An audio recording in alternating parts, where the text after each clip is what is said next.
ঝড়ের রাতে বিদ্যুৎ চলে যাওয়ায় জেনারেটর চালু করতে গিয়ে হঠাৎ কারেন্ট লেগে যাচ্ছিল। শ্বশুরজি আমাকে ঠেলে সরিয়ে দিলেন এবং সেই মুহূর্তে বজ্রপাতের আলোয় তার চোখে এমন কিছু দেখলাম যা আমার সারা জীবনের সবচেয়ে ভয়ঙ্কর এবং আকর্ষণীয় রহস্য। সেই রাতের ঝড় ছিল ভয়াবহ। বাড়ির সব বিদ্যুৎ চলে গেছে। আমার স্বামী তার বন্ধুর বিয়েতে গেছে পরের শহরে। শ্বশুরমা আগেই ঘুমিয়ে পড়েছেন ওষুধ খেয়ে। শ্বশুরজি বললেন, জেনারেটর চালু করতে হবে, চলো আমাকে সাহায্য করো। আমরা দুজন বাড়ির পেছনে গেলাম, যেখানে জেনারেটর রুম। বৃষ্টিতে আমরা দুজনে ভিজতে শুরু করলাম। তিনি জেনারেটরের সুইচ দেখছিলেন, আমি টর্চ ধরে আলো দিচ্ছিলাম। হঠাৎ আমার হাত ভুলবশত একটা খোলা তারে লাগতে যাচ্ছিল। শ্বশুরজি চিৎকার করে আমাকে ঠেলে সরিয়ে দিলেন। আমরা দুজন মেঝেতে পড়ে গেলাম। ঠিক সেই মুহূর্তে বিশাল বজ্রপাত হল। পুরো এলাকা আলোকিত হয়ে গেল কয়েক সেকেন্ডের জন্য। সেই আলোয় আমি তার চোখ দেখলাম, এমন তীব্র এক দৃষ্টি যা আমার দিকে তাকিয়েছিল। ভয়, ভালোবাসা, আকাঙ্ক্ষা সব একসাথে মিশেছিল। তিনি আমার ওপর থেকে উঠলেন না। বৃষ্টি আমাদের ওপর পড়ছিল। অন্ধকারে তার মুখ আমার খুব কাছে। তিনি বললেন, তোমাকে কিছু হলে আমি বাঁচতাম না। আমি বললাম, বাবা উঠুন, আমরা ভিজে যাচ্ছি। কিন্তু তিনি আরও কাছে এলেন। তার শ্বাস আমার মুখে লাগছিল। বললেন, তুমি জানো আমি তোমাকে কতটা গুরুত্ব দিই। আর একটা বজ্রপাত হল। আলোর ঝলকে তার মুখ দেখলাম। তিনি বললেন, আমি জানি এটা ভুল, কিন্তু আমি আর নিজেকে থামাতে পারছি না। প্রতি রাতে তোমার ঘরের সামনে দিয়ে হাঁটি, তোমার কণ্ঠস্বর শুনতে কান পেতে থাকি। বৃষ্টির শব্দের মধ্যে তার কণ্ঠস্বর কাঁপছিল। তিনি বললেন, আমি চাই তুমি আমার সাথে থাকো, আমার স্ত্রী হও। আমি তোমাকে এই দেশ থেকে নিয়ে চলে যাব, যেখানে কেউ আমাদের চেনে না। নতুন পরিচয়ে আমরা দুজন বাঁচব। আমার মন দুমড়ে মুচড়ে গেল। এক অজানা আনন্দ অনুভব করলাম, যা আমি কখনো জানতাম না। কিন্তু বিবেক আমাকে চিৎকার করে বলল, এটা অন্যায়। আমি শক্ত স্বরে বললাম, বাবা প্লিজ এসব বলবেন না, এটা পাপ। এই গল্পটি সম্পূর্ণ শুনলে আপনাদের পানি অটোমেটিক বের হয়ে যাবে। যত দ্রুত সম্ভব হাতির কাছে টিস্যু নিয়ে বসে পড়ো। বিছানার চাদর যেন নষ্ট না হয় সেটা সম্পূর্ণ খেয়াল রাখার অনুরোধ জানিয়ে গল্পটি এখন শুরু করব। তার আগে সর্বশেষ অনুরোধ, দয়া করে এমন পানি বের করার গল্প নিয়মিত শুনতে আমাদের চ্যানেলটি সকলেই সাবস্ক্রাইব করুন। ধন্যবাদ। হ্যালো বন্ধুরা, আমার নাম মেঘনা সেনগুপ্ত। আমার বয়স ৩৯ বছর। আমার স্বামীর নাম রুদ্রনীল সেনগুপ্ত, বয়স ৫২ বছর। আমাদের ২ সন্তান, রিয়া আর আর্জন। রিয়া ২১ বছর বয়সী, ইউনিভার্সিটিতে পড়ে। আর্জন ১৪ বছর বয়সী, হাই স্কুলে যায়। আমার শ্বশুরজির নাম কৃষ্ণেন্দু সেনগুপ্ত, তার বয়স ৭৫ বছর। শ্বশুরমা বিজয়লক্ষ্মী সেনগুপ্ত, বয়স ৭১ বছর। আমরা সবাই একসাথে কলকাতার এক পুরনো বাড়িতে থাকি। সেই রাতের ঝড়ের পরে শ্বশুরজি আমার দিকে আর তাকালেন না, কিন্তু পরদিন সকালে ব্রেকফাস্ট টেবিলে বসে তিনি আমার দিকে একটা ছোট্ট কাগজ এগিয়ে দিলেন। সেখানে লেখা ছিল, আজ রাতে ১১টায় লাইব্রেরিতে আসো, কাউকে বলো না। আমি কাগজটা পকেটে ঢুকিয়ে নিলাম। সারা দিন মন অস্থির হয়ে থাকল। রাতে সবাই ঘুমিয়ে পড়লে আমি উঠে লাইব্রেরিতে গেলাম। শ্বশুরজি জানালার পাশে দাঁড়িয়েছিলেন। চাঁদের আলোয় তার মুখ দেখা যাচ্ছিল। তিনি বললেন, মেঘনা, তুমি ভয় পেয়েছ কাল রাতে?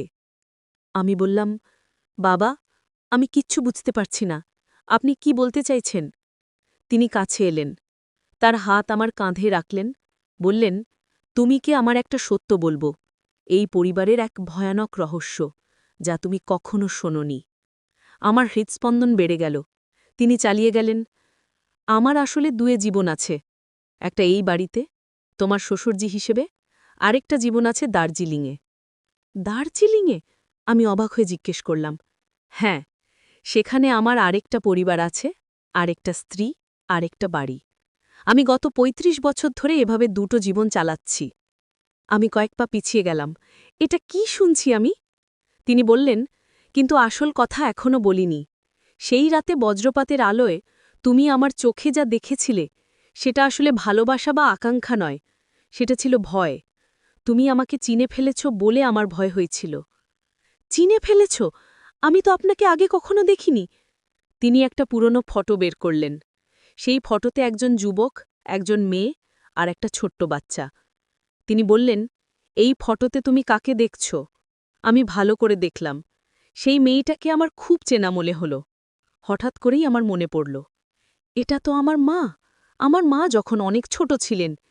হ্যাঁ, এটা তোমার মা, আর এই যুবকটা আমি, আর এই বাচ্চাটা তুমি। কি? আমার মাথা ঘুরতে লাগল, এটা কিভাবে সম্ভব?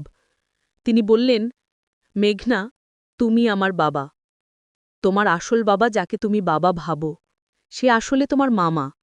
তোমার মা যখন তোমাকে নিয়ে পালিয়ে গিয়েছিল, তখন তোমার বয়স মাত্র 6 মাস। আমার চোখে জল এলো। এটা কি বলছেন আপনি? তিনি বললেন, আমি তোমাদের খুঁজেছিলাম অনেক, কিন্তু তোমার মা নাম বদলে ফেলেছিল। তোমারও নাম বদলে দিয়েছিল। তোমার আসল নাম মায়া, মায়া চক্রবর্তী। তোমার মা পালিয়েছিল কারণ আমি তখন একটা বড় অপরাধের সাথে জড়িয়ে পড়েছিলাম। অপরাধ? কি অপরাধ? তিনি জানালার বাইরে তাকিয়ে বললেন, হত্যা। আমি একজনকে হত্যা করেছিলাম, আত্মরক্ষার্থে। কিন্তু পুলিশ বিশ্বাস করেনি। তোমার মা ভয় পেয়ে তোমাকে নিয়ে পালিয়ে গিয়েছিল। তারপর আমি নাম বদলে এই পরিবারে ঢুকেছিলাম। বিজয়লক্ষ্মীকে বিয়ে করেছিলাম, রুদ্রনীলের জন্ম হয়েছে। আর তারপর ভাগ্যের কি নিষ্ঠুর পরিহাস, তুমি আমার ছেলের সাথে বিয়ে করে এই বাড়িতে এসেছ। আমি তোমাকে দেখেই বুঝে গিয়েছিলাম, কারণ তুমি হুবহু তোমার মায়ের মতো দেখতে। তোমার চোখের কোণে সেই একই তিল, তোমার হাসির সেই একই ভঙ্গি। আমি কাঁদতে শুরু করলাম। এর মানে রুদ্রনীল আমার সৎ ভাই? হ্যাঁ মেঘনা, তুমি আমার মেয়ে, রুদ্রনীল তোমার সৎ ভাই। তোমরা দুজন ভাই বোন। আমি মাথায় হাত দিলাম। রিয়া আর আর্জন, তারা কি হবে? তিনি বললেন, তারা তোমার সন্তান ঠিকই আছে, কিন্তু তাদের বাবা তোমার সৎ ভাই। এই বাড়িতে একটা ভয়ঙ্কর রহস্য লুকিয়ে আছে মেঘনা, এবং সেই রহস্য শুধু এই পর্যন্তই শেষ নয়। আর কি আছে? তিনি বললেন, তুমি জানো আমি কাকে হত্যা করেছিলাম? তোমার দাদুকে, তোমার মায়ের বাবাকে। কারণ সে আমাদের সম্পর্ক মেনে নিতে পারেনি। সে আমাকে তাড়িয়ে দিয়েছিল। একদিন রাতে সে আমাকে ছুরি নিয়ে আক্রমণ করেছিল। আত্মরক্ষার্থে আমি তাকে ঠেলে দিয়েছিলাম। সে সিঁড়ি থেকে পড়ে মাথায় আঘাত পেয়ে মারা যায়। এবং এখন পুলিশ আবার আমার পিছু নিয়েছে, কারণ নতুন প্রমাণ পাওয়া গেছে। তারা আমাকে গ্রেপ্তার করতে আসবে, কিন্তু আমি তার আগে পালিয়ে যেতে চাই। কোথায় যাবেন? দার্জিলিংয়ে, আমার সেই অন্য পরিবারের কাছে। এবং আমি চাই তুমি আমার সাথে যাও। আমি? কেন? কারণ তুমি আমার মেয়ে, কারণ আমি তোমাকে ছোটবেলায় হারিয়েছিলাম। এখন আমি তোমাকে ফিরে পেয়েছি। আমি চাই বাকি জীবনটা তোমার সাথে কাটাতে। কিন্তু রুদ্রনীল, রিয়া আর আর্জুন? তিনি বললেন, তাদের তুমি ছেড়ে যাবে, আমার সাথে একটা নতুন জীবন শুরু করবে, যেখানে তুমি আমার মেয়ে হিসেবে বাঁচবে, আমার বউ হিসেবে নয়। আমি মাথা নাড়লাম। না বাবা, আমি এটা করতে পারবো না। তুমি পারবে, কারণ তুমি যদি না যাও তাহলে পুলিশ যখন আমাকে গ্রেপ্তার করবে তখন সব সত্য বেরিয়ে আসবে। তখন এই পরিবারের উপর কি বিপদ নেমে আসবে তুমি ভেবে দেখেছ? রিয়া আর আর্জুন জানতে পারবে তাদের বাবা মা আসলে ভাই বোন। সমাজে তাদের কি সম্মান থাকবে? তিনি সোজা আমার চোখের দিকে তাকিয়ে বললেন, এবং সবচেয়ে বড় কথা, তুমি জানো তোমার মা এখনো বেঁচে আছে? কি? মা বেঁচে আছে? কিন্তু আমাকে তো বলা হয়েছিল মা মারা গেছে যখন আমার বয়স 10 বছর। সেটা মিথ্যে। তোমার মা বেঁচে আছে, সে দার্জিলিংয়ে, আমার সেই অন্য বাড়িতে। গত 15 বছর ধরে বেঁচে আছে। আমার মাথার ভেতরটা ফেটে যাচ্ছিল। মা বেঁচে আছে? কিভাবে?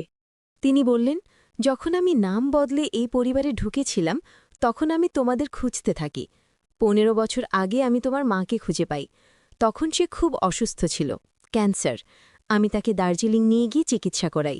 সে বেঁচে যায়, কিন্তু আমি তাকে বলিনি তুমি কোথায়। কেন বলেননি? কারণ আমি জানতাম তুমি যদি জানতে পারো মা বেঁচে আছে, তাহলে তুমি তার কাছে চলে যাবে।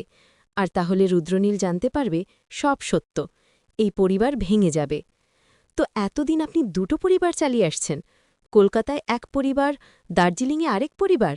হ্যাঁ, প্রতি মাসে 10 দিন আমি দার্জিলিং যাই ব্যবসার নামে, সেখানে তোমার মায়ের সাথে থাকি। আর দার্জিলিংয়ে সে অন্য স্ত্রী, তার নাম সায়নী।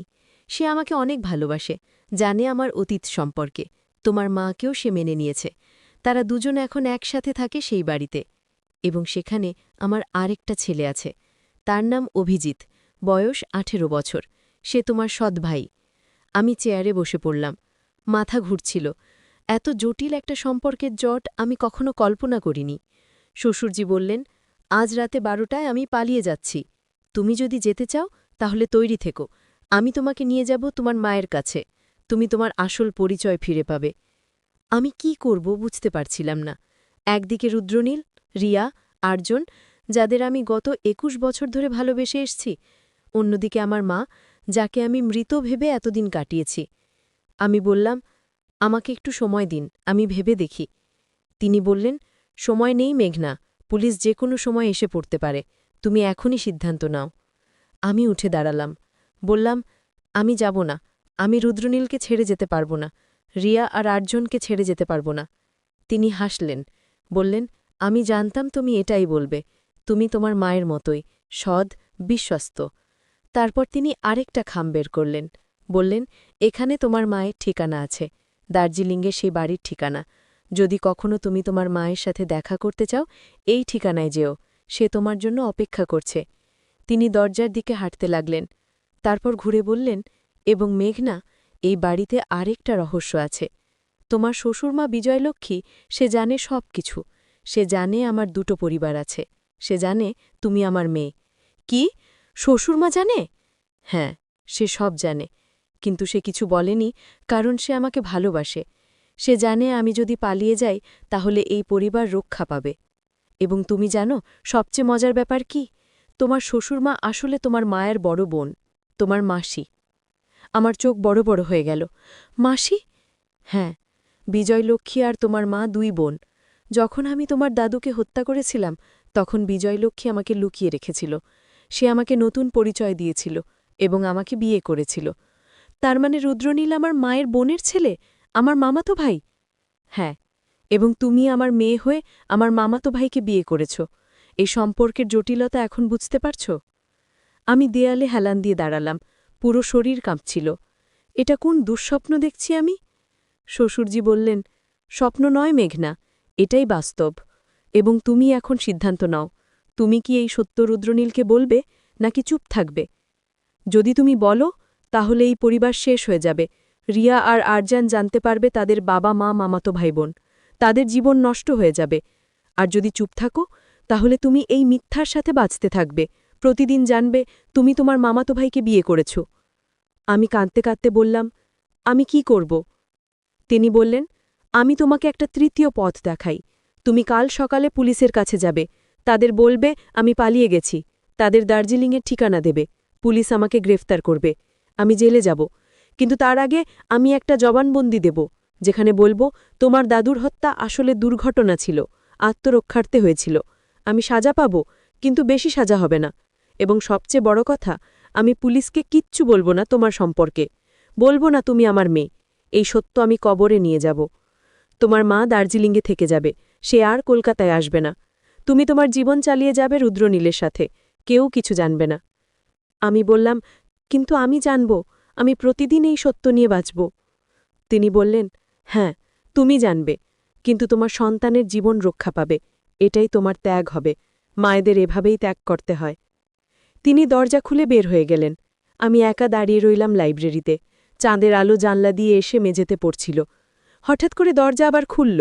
আমি ভাবলাম শ্বশুরজি ফিরে এসেছেন, কিন্তু না, দরজায় দাঁড়িয়েছিলেন শ্বশুরমা, বিজয়লক্ষ্মী। তিনি বললেন, সব শুনলাম মেঘনা। আমি থতমত খেয়ে গেলাম। আপনি শুনলেন? হ্যাঁ, আমি জানতাম কৃষ্ণেন্দু আজ রাতে তোমার সাথে কথা বলবে, তাই আমি দরজার বাইরে দাঁড়িয়ে সব শুনলাম। তিনি কাছে এলেন, আমার হাত ধরলেন, বললেন, মেঘনা, আমি তোমার মাসি, তোমার মায়ের বড় বোন। আমি ছোটবেলায় কোলে নিয়েছি তোমাকে। যখন তোমার মা তোমাকে নিয়ে পালিয়ে গেছিল, তখন আমি কৃষ্ণেন্দুকে লুকিয়ে রেখেছিলাম, তাকে বিয়ে করেছিলাম, কারণ আমি তাকে ভালোবাসতাম। জানতাম সে তোমার মাকে ভালোবাসে, কিন্তু আমি মেনে নিয়েছিলাম। তারপর রুদ্রনীলের জন্ম হয়েছে। আমি ভেবেছিলাম এবার আমার সংসার ঠিক হয়ে যাবে, কিন্তু কৃষ্ণেন্দু তোমার মাকে খুঁজতে থাকল। 15 বছর আগে যখন সে তোমার মাকে খুঁজে পেল, তখন আমি সব জানতে পারলাম। আমি তাকে বললাম, যাও, তাকে নিয়ে যাও, দার্জিলিংয়ে এর চিকিৎসা করাও। কিন্তু আমার একটাই শর্ত ছিল, তুমি আমার সাথে থাকবে, এই বাড়িতে থাকবে, আমাকে যেন দেখে মনে হয় আমি আমার বোনকে দেখছি। এবং তারপর যখন রুদ্রনীল তোমাকে বিয়ে করতে চাইল, আমি রাজি হয়ে গেলাম, কারণ আমি জানতাম তুমি আমার বোনের মেয়ে, তুমি এই বাড়িতে থাকবে, আমি তোমাকে রোজ দেখতে পাব। আমি জানতাম এটা ভুল, জানতাম তুমি রুদ্রনীলের মামাতো বোন, কিন্তু আমি চুপ ছিলাম, কারণ আমি তোমাকে কাছে রাখতে চাইতাম। আমি হতবাক হয়ে গেলাম। বললাম, আপনি জেনেও আমাদের বিয়ে দিলেন? হ্যাঁ, এটা আমার সবচেয়ে বড় পাপ। কিন্তু আমি তোমাকে ভালোবাসি মেঘনা। তুমি আমার বোনের মেয়ে। তুমি আমার কাছে আমার নিজের মেয়ের মতো। আমি তার হাত ছাড়িয়ে দিলাম। বললাম, আপনারা সবাই মিলে আমার জীবন নষ্ট করে দিয়েছেন। তিনি মাথা নিচু করলেন। বললেন, জানি, আমরা সবাই দোষী। কিন্তু এখন তুমি কি করবে? আমি বললাম, আমি জানি না, আমাকে একটু একা থাকতে দিন। তিনি চলে গেলেন। আমি জানলার পাশে দাঁড়িয়ে বাইরে তাকালাম। রাস্তায় একটা গাড়ি দাঁড়িয়েছিল। শ্বশুরজি সেই গাড়িতে উঠলেন, গাড়ি চলে গেল। পরের দিন সকালে আমি পুলিশ স্টেশনে গেলাম। তাদের সব বললাম। দার্জিলিংয়ের ঠিকানা দিলাম। পুলিশ সেখানে গিয়ে শ্বশুরজিকে গ্রেফতার করল। আদালতে মামলা হল, শ্বশুরজি আত্মরক্ষার্থে হত্যার দায়ে দোষী সাব্যস্ত হল। তিনি 10 বছরের জেল পেলেন। কিন্তু তিনি শেষ পর্যন্ত কাউকে বলেননি আমি তার মেয়ে। এই সত্য তিনি লুকিয়ে রাখলেন। আমি দার্জিলিং গেলাম, সেই বাড়িতে গেলাম যেখানে আমার মা থাকত। দরজা খুলে আমাকে দেখে মা চিনতে পারল না। তারপর যখন আমি বললাম, মা, আমি মায়া, আমি তোমার মেয়ে, তখন তিনি কেঁদে পড়লেন। আমরা দুজন জড়িয়ে ধরলাম। এত বছর পর আমি আমার মাকে ফিরে পেলাম। কিন্তু এই খুশির মাঝেও একটা কষ্ট ছিল। আমি জানতাম আমি রুদ্রনীলকে ছেড়ে আসতে পারব না। মা আমাকে বললেন, তুমি কলকাতায় ফিরে যাও, তোমার সংসার করো, আমি এখানে থাকব, তুমি মাঝে মাঝে আসবে আমাকে দেখতে। কিন্তু রুদ্রনীলকে কিছু বলো না, এই সত্য যেন সে কখনো না জানে। তোমার সন্তানদেরও বলো না, এই রহস্য আমরা কবরে নিয়ে যাব। আমি কলকাতায় ফিরে এলাম। রুদ্রনীল জিজ্ঞেস করল, তুমি কোথায় গিয়েছিলে? আমি বললাম, একটা জরুরি কাজ ছিল। সে আর কিছু জিজ্ঞেস করল না। জীবন আবার স্বাভাবিক হয়ে গেল। কিন্তু আমার মনের ভেতরে একটা ঝড় চলতে থাকল। প্রতি রাতে ঘুমোতে যাওয়ার আগে আমি ভাবতাম, আমি যাকে স্বামী বলে ডাকি সে আসলে আমার মামাতো ভাই। আমার সন্তানরা আসলে একটা নিষিদ্ধ সম্পর্কের ফসল। কিন্তু তারপরও আমি চুপ থাকলাম, কারণ আমি জানতাম সত্য বললে রিয়া আর আর্জুনের জীবন নষ্ট হয়ে যাবে। 6 মাস কেটে গেল। একদিন রাতে হঠাৎ ফোন বাজল, দার্জিলিং থেকে। সায়নী ফোন করেছিল। সে কাঁদতে কাঁদতে বলল, মেঘনা, তোমার মা আর নেই, আজ সন্ধ্যায় হার্ট অ্যাটাক হয়ে মারা গেছে। আমার হাত থেকে ফোন পড়ে গেল। আমি মেঝেতে বসে পড়লাম। মা চলে গেল এত তাড়াতাড়ি? আমি দার্জিলিং গেলাম, মায়ের শেষকৃত্য করলাম। সায়নী আমাকে জড়িয়ে ধরে কাঁদল, বলল, তোমার মা তোমার জন্য একটা চিঠি রেখে গেছে। আমি সেই চিঠি পড়লাম। মা লিখেছিল, মায়া, আমার মেয়ে, আমি জানি আমার বেশি দিন নেই। আমি চাই তুমি সুখে থাকো। যে সত্য তুমি জেনেছ সেটা ভুলে যাও। রুদ্রনীলকে ভালোবাসো, তোমার সন্তানদের ভালোবাসো, এই পরিবারকে রক্ষা করো। এবং আমার একটা শেষ অনুরোধ, তুমি যদি কখনো আমার কবর দেখতে যাও তাহলে আমার জন্য একটা সাদা গোলাপ নিয়ে যেও। আমি সাদা গোলাপ খুব ভালোবাসতাম। চিঠি পড়ে আমি কাঁদতে থাকলাম। মা আমাকে ছেড়ে চলে গেছে, আবার। কিন্তু এবার আরেকটা রহস্য আমার সামনে এলো। সায়নী আমাকে বলল, মেঘনা, তোমার মা মারা যাওয়ার আগে একটা নাম বলেছিল, রাহুল। সে বলেছিল রাহুলকে খুঁজে বের করো, রাহুল সব সত্য জানে। রাহুল? এ আবার কে? সায়নী বলল, আমি জানি না, তোমার মা শুধু এই নামটা বলেছিল, তারপর চলে গেছে। আমি ফিরে এলাম কলকাতায়। রাহুল নামের কাউকে খুঁজতে লাগলাম, কিন্তু কোথাও পেলাম না। তারপর একদিন রিয়া আমাকে বলল, মা, আমার এক নতুন বন্ধু হয়েছে, তার নাম রাহুল, সে দার্জিলিংয়ের, এখানে কলকাতায় চাকরি করে। আমার কান খাড়া হল। দার্জিলিংয়ের রাহুল? হ্যাঁ মা, সে খুব ভালো ছেলে, আমি তাকে বাড়িতে নিয়ে আসতে চাই। আমি বললাম, ঠিক আছে, নিয়ে এসো। কয়েকদিন পর রিয়া রাহুলকে নিয়ে এলো। আমি দরজা খুলে তাকে দেখলাম। একজন তরুণ, বয়স প্রায় 23-24 বছর হবে। কিন্তু তার মুখ দেখে আমার মনে হলো আমি তাকে চিনি। সে আমাকে প্রণাম করল, বলল, নমস্কার আন্টি। আমি বললাম, তুমি দার্জিলিংয়ের? হ্যাঁ আন্টি, আমি সেখানেই বড় হয়েছি। তোমার বাবা মায়ের নাম কি? সে একটু থেমে বলল, আমার বাবার নাম কৃষ্ণেন্দু সেনগুপ্ত, মা সায়নী সেনগুপ্ত। আমার মাথায় বাজ পড়ল। এ তো শ্বশুরজিৎ দার্জিলিংয়ের ছেলে। অভিজিৎ নয়, রাহুল, মানে নাম বদলে রাহুল হয়েছে। আমি বললাম, তুমি কি অভিজিৎ? সে অবাক হয়ে বলল, আপনি কিভাবে জানেন আন্টি?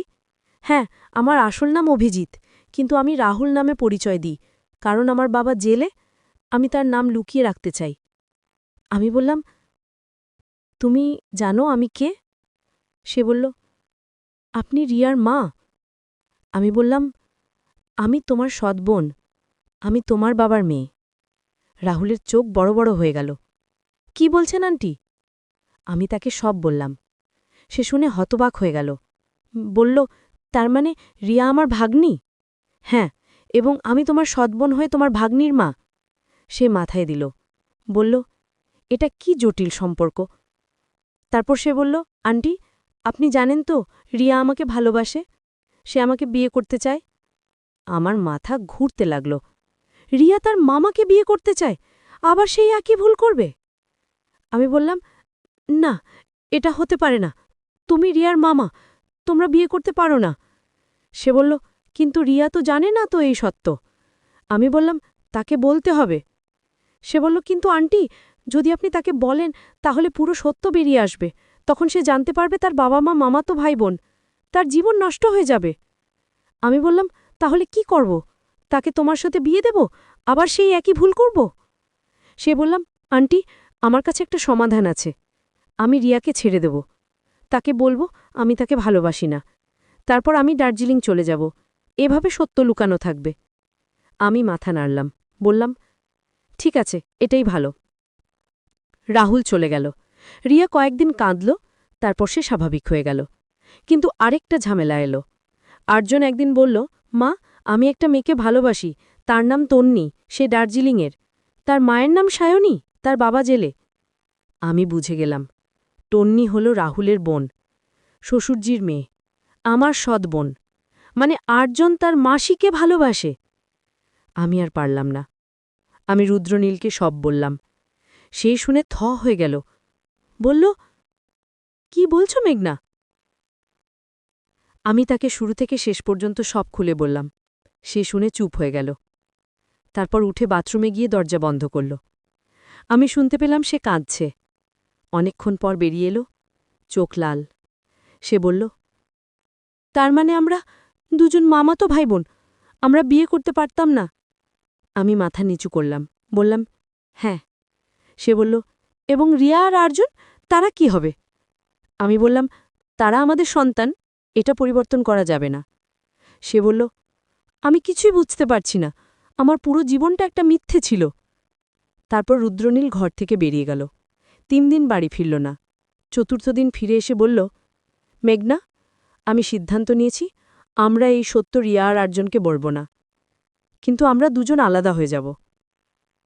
আমি আলাদা ঘরে থাকব, আমরা শুধু নামমাত্র স্বামী স্ত্রী থাকব, সন্তানদের জন্য। আমি মেনে নিলাম, আমরা দুজন আলাদা হয়ে গেলাম, কিন্তু বাইরের লোকেদের কাছে আমরা স্বাভাবিক দম্পতি। এরপর শ্বশুরজি জেল থেকে মুক্তি পেল। 10 বছর পর তিনি বাড়ি ফিরে এলেন। তাকে দেখে আমার মনে হলো তিনি অনেক বুড়ো হয়ে গেছেন। তিনি আমাকে ডেকে বললেন, মেঘনা, আমি জানি তুমি রুদ্রনীলকে সব বলেছ, আমি দুঃখিত। আমি বললাম, এখন দুঃখিত বললে কি হবে? আপনি আমার জীবন নষ্ট করে দিয়েছেন। তিনি মাথা নিচু করলেন, বললেন, আমি জানি, কিন্তু আমি তোমাকে একটা সত্য বলি। তোমার মা যখন মারা গেছে তার আগে সে আমাকে একটা চিঠি লিখেছিল। কি চিঠি? সেই চিঠিতে তোমার মা লিখেছিল, কৃষ্ণেন্দু, তুমি মেঘনাকে বলে দিও যে আমি তাকে ক্ষমা করে দিয়েছি, সে যেন নিজেকে দোষ না দেয়, এবং তাকে বলে দিও যে সে যেন সুখে থাকে। এবং আরেকটা কথা, মেঘনা আসলে তোমার মেয়ে নয়। কি? না, তুমি আমার মেয়ে নও। তুমি তোমার মায়ের প্রথম স্বামীর মেয়ে। তোমার সাথে সম্পর্কের আগে আমার বিয়ে হয়েছিল, সেই স্বামী মারা যাবার পর আমি তোমাকে ভালোবেসেছিলাম। কিন্তু আমি তোমাকে কখনো বলিনি মেঘনা তোমার মেয়ে নয়, কারণ আমি চাইতাম তুমি তাকে নিজের মেয়ের মতো ভালোবাসো। আমার মাথায় বাজ পড়ল, মানে আমি শ্বশুরজির মেয়ে নই? না, তুমি আমার মেয়ে নও, তুমি তোমার মায়ের প্রথম স্বামীর মেয়ে। মানে রুদ্রনীল আমার সৎ ভাই নয়? না, সে তোমার কোনো সম্পর্কের ভাই নয়। তুমি আর রুদ্রনীল সম্পূর্ণ অপরিচিত দুজন মানুষ যারা বিয়ে করেছ। আমি হাসপাতালে গেলাম।